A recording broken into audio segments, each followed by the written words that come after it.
welcome to the Deep Dive. Today, we're tackling something that I think makes almost everyone a bit jittery. Hmm. The job interview self-introduction. You know, that whole tell me about yourself moment. It can really, set you up for success or, will leave you scrambling.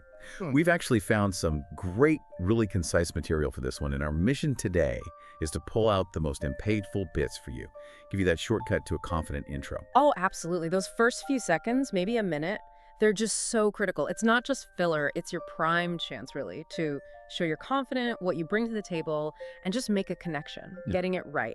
That can genuinely change the whole feel of the interview. Totally. And the sources for this deep dive, they're YouTube Shorts scripts, specifically designed for a quick, 60-second self-introduction in an interview setting.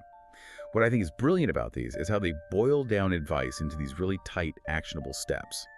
So let's get into it. The basic structure they recommend starts simple, really simple.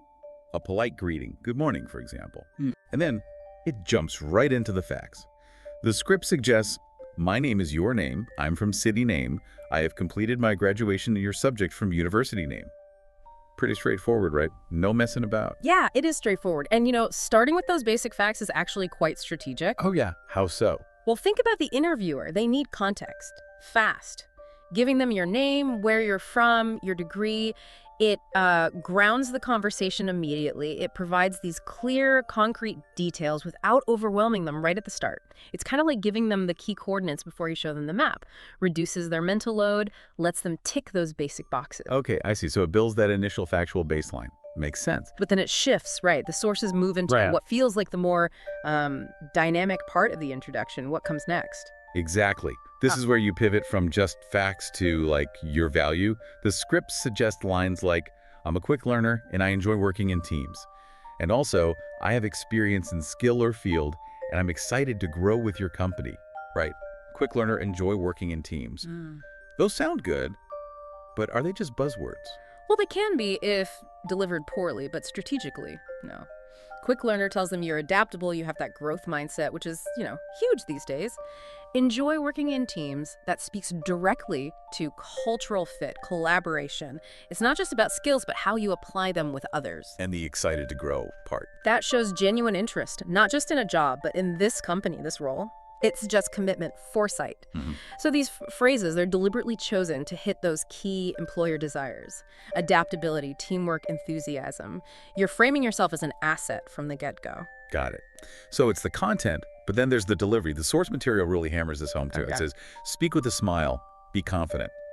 And it specifically mentions delivering the lines slowly and clearly. We all know confidence is good, but what's the sort of mechanism there? How does smiling or speaking clearly actually impact things beyond just seeming nice? That's a great point because it goes much deeper than just niceness. The nonverbal stuff, the tone, the pace, that's a huge part of the message itself.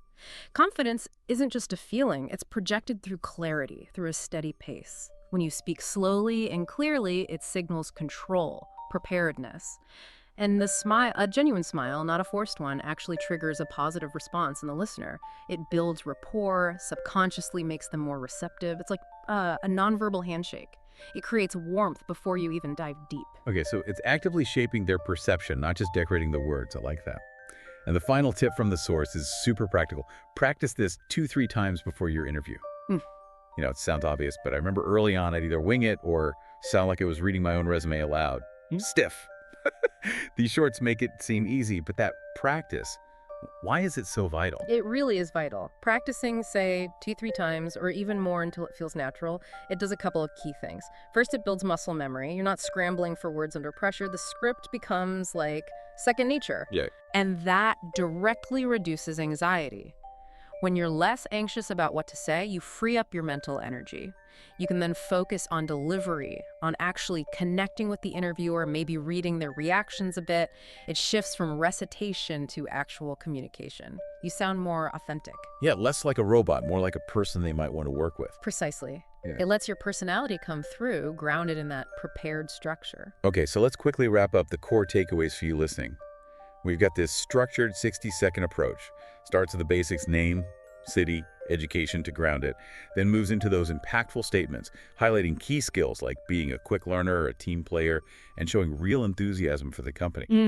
And crucially, layered over all of that is the delivery. Speak with a smile, project confidence, and keep it slow and clear. Absolutely. And I think what this deep dive really underscores is that your self-introduction, that first minute, it's not just a hurdle to clear, it's genuinely a strategic opportunity, a chance to set a positive tone, show you're prepared, and make a strong, memorable first impression that can really carry through the rest of the conversation. It's your opening pitch, really. Exactly. And this framework helps you make it count. So definitely take these insights, practice them, adapt them slightly so they feel like you. And here's something to think about after we finish. We've talked about delivering this polished 60-second intro.